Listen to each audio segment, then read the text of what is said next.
भारत आदिवासी party अब दक्षिणी राजस्थान से निकलकर प्रदेश के दूसरे हिस्सों में भी पांव फैलाना चाहती है। पार्टी का प्रांतीय कार्यालय अब जयपुर में खुला है।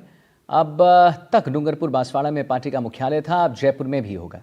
हम आपको बता दें, इस कोशिश के जरिए पार्टी पूर्वी राजस्थान में भी अपने लिए उम्मीद तलाश रही है। कार्यक्रम के बाद हमने पार्टी नेता सांसद राजकुमार रोत से भी बातचीत की। रोत ने क्या कुछ कहा है, आइए आपको पहले वो सुनवाते हैं। भारत आदिवासी पार्टी ने आज जयपुर में अपने कार्यालय का उद्घाटन किया है। हमारे साथ राजकुमार रोत, बांसवाड़ा के सांसद, जयपुर में आए हैं। आप लोग पहुंच रहे हैं जयपुर पर, किस तरह की निगाहें हैं अब आप लोगों की? देखो, हमारी निगाहें राजस्थान के युवाओं पे है, हमारी निगाहें राजस्थान में जो बेरोजगारी बढ़ रही है उस पे है, हमारी निगाहें राजस्थान के अंदर जो कुपोषण बढ़ रहा है, एजुकेशन सिस्टम खत्म हो रहा है, स्वास्थ्य सुविधा, सरकारी हॉस्पिटलों की हालत खराब हो रही है, इन पे है। हमारा उद्देश्य पॉलिटिकल करना, राजनीति करना कहीं नहीं है। हम तो यहाँ में भी संतुष्ट हो जाएंगे। यहाँ आने से इन पार्टियों को डर घुसना चाहिए और डर घुस के जनता के लिए काम करे, उसमें भी संतुष्टि प्राप्त कर लेंगे। लेकिन जिस तरह से लग रहा है वो करेंगे नहीं। हम लोग इस इलाके के अंदर राजनीतिक परिवर्तन लाएंगे, क्रांति लाएंगे और हमें लगता है कुछ इलाकों में हमें सफलता मिलेगी। आपकी दो मुलाकातें बहुत चर्चा में है। इन दिनों गृह मंत्री अमित शाह से आपकी मुलाकात हुई, प्रधानमंत्री से भी आपकी मुलाकात हुई। क्या बात हुई मुलाकात में? देखो, मुलाकात को लेकर मेरे क्षेत्र, संसदीय क्षेत्र के साथ ही पूरे बिल प्रदेश की जो टेरिटरी, बिल प्रदेश का इशू, अन्य यूथ को लेके आज जो वो लड़की जो आज सुशीला, मैंने इससे पहले पीएम साहब को कहा कि वह प्रतिभाएं बहुत है, वहां पर खेलकूद विश्वविद्यालय की मैंने डिमांड रखी है और उन्होंने मुझे आश्वस्त किया है और सकारात्मक मुलाकात रही। वैचारिक लड़ाई हमारी हो सकती है, लेकिन जो व्यक्तिगत हमारी मुलाकात हुई, सकारात्मक मुलाकात हुई और उन्होंने मुझे पूरा आश्वस्त किया है कि वहां के डेवलप को लेकर आपके जो मुद्दे हैं उन पर काम करने के लिए मैं तत्पर रहूंगा। भील प्रदेश को लेकर क्या बात हुई? आप लगातार मुद्दे उठाते भील प्रदेश का, और क्योंकि भारतीय जनता पार्टी के नेता उसके विरोध में खड़े होते हैं। प्रधानमंत्री से आपकी मुलाकात जो हुई, देखो, सकारात्मक ऑल ओवर मुद्दों पे सकारात्मक मुलाकात हुई, लेकिन जो भाजपा के लोग इसका विरोध करते हैं उनको हिस्ट्री पे जाना चाहिए। कांतिलाल भूरिया मध्य प्रदेश के मिनिस्टर रहे भाजपा से, सोमजी भाई डामोर गुजरात से रहे, यहाँ पर नंदलाल जी मीणा टीएडी मिनिस्टर रहे, जो आज राजस्व के मिनिस्टर हैं, उनके पिताजी, उन्होंने खुद ने कहा है वसुंधरा जी की गवर्नमेंट में, सरकार में गिर भी नहीं हूं, मैं अलग बिल प्रदेश की डिमांड करता हूं, अलग राज्य की डिमांड करता हूं। तो विधायक, ये बिल प्रदेश की जो डिमांड है, राजकुमार रोत या बीएपी अकेले की नहीं है, ये डिमांड हर व्यक्ति की है, हर पार्टी के लोगों की है। अभी उपचुनाव में भाजपा का उम्मीदवार बोला है कि बिल प्रदेश का मैं भी समर्थन करूंगा, वोट लेना, तो लोगों के सामने ही बोला है।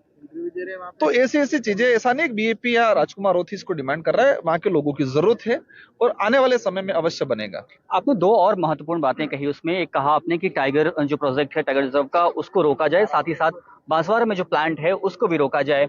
ये टाइगर पावर प्लांट, जो टाइगर प्रोजेक्ट है उसको रोकने को लेकर, और बांसवाड़ा में जो पावर प्रोजेक्ट होना है उसको रोकने को लेकर के क्या बात हुई, और अगर वो प्रोजेक्ट अभी नहीं रुकता है तो उसको लेकर के भारत आदिवासी पार्टी की आगे की रणनीति क्या है? गवर्नमेंट का आंकड़ा कह रहा है कि पिछले 5 सालों के अंदर टाइगर प्रोजेक्ट के नाम से 2.5 लाख लोगों को विस्थापित किया गया और ऑल ओवर अब तक 5 लाख से ऊपर का डाटा है और प्रभावित उससे डबल संख्या में हुए होंगे। तो टाइगर प्रोजेक्ट के नाम से आप लोगों ने 10 लाख के आसपास लोगों को विस्थापित और प्रभावित किया गया।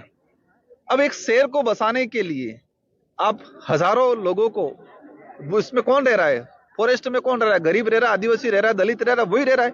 तो एक शेर को बसाने के लिए आप हजारों लोगों की बलि चढ़ा रहे हो, उनका जीवन खत्म कर रहे हो, ये कौन सी स्कीम है? टोंक में आयोजित राजपूत समाज के प्रतिभा सम्मान समारोह में बीजेपी नेता राजेंद्र राठौर ने शिरकत की है। समारोह में राठौर ने राजपूत समाज की पहल की सराहना की है। टोंक राजपूत छात्रावास में आयोजित सम्मान समारोह में भारी तादाद में राजपूत समाज की महिला और पुरुषों के साथ युवाओं ने हिस्सा भी लिया। राजपूत समाज ने 100 से ज्यादा प्रतिभाशाली छात्रों को सम्मानित किया है। साथ ही 100 से ज्यादा जरूरतमंद महिलाओं को सिलाई मशीन भी दी है।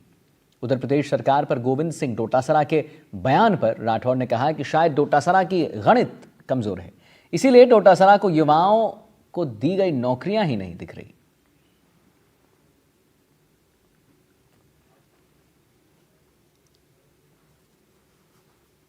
राजपूत सभा टोंक ने आज अद्वितीय काम किया है, जहां एक और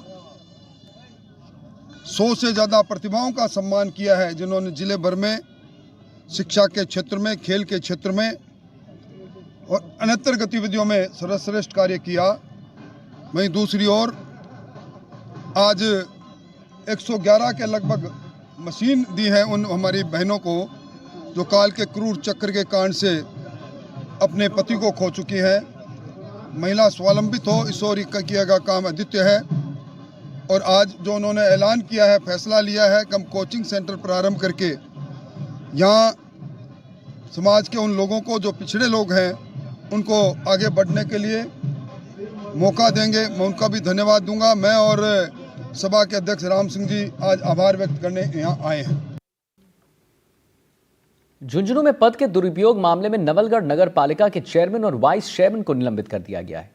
वहीं वाइस चेयरमैन की पार्षद पत्नी को भी निलंबित कर दिया गया है। सरकार कांग्रेस कार्यकाल के दौरान बनाए गए विवादित अध्यक्षों पर कार्रवाई कर रही है। सरकार एक के बाद एक कांग्रेस से जुड़े चेयरमैनों को निलंबित कर रही है। कार्रवाई के बाद एक के बाद फिर नवलगढ़ में राजनीति में उफान है। कांग्रेस निलंबन को सरकार की तानाशाही बता रही है, वहीं बीजेपी कार्रवाई को सही ठहरा रही है। उधर राजनीतिक बयानबाजी के बीच नए चेयरमैन की ताजपोशी जो है उसको लेकर भी चर्चाएं शुरू हो चुकी हैं। सरकार जल्द ही नगर पालिका नवलगढ़ में चेयरमैन को मनोनीत करेगी। पूर्व चेयरमैन राजकुमार शर्मा के करीबी सुरेंद्र सैनी का नाम सबसे आगे है।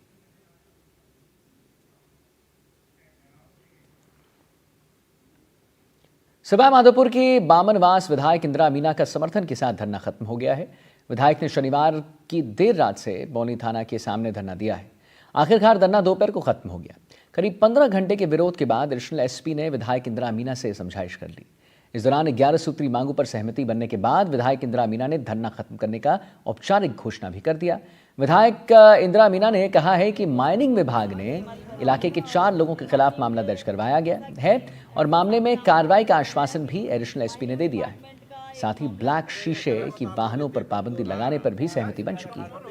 साथ ही एएसआई रामबाबू गुर्जर को बौनी थाना से हटाने सहित युवती पर थप्पड़ मारने के मामले में दोषी पुलिसकर्मियों के खिलाफ कार्रवाई करने की मांगों पर सहमति बनी है। वहीं गंगवाड़ा में पुलिस वाहन से हादसा मामले में कार्रवाई का आश्वासन भी पुलिस अधिकारियों को दे दिया गया है।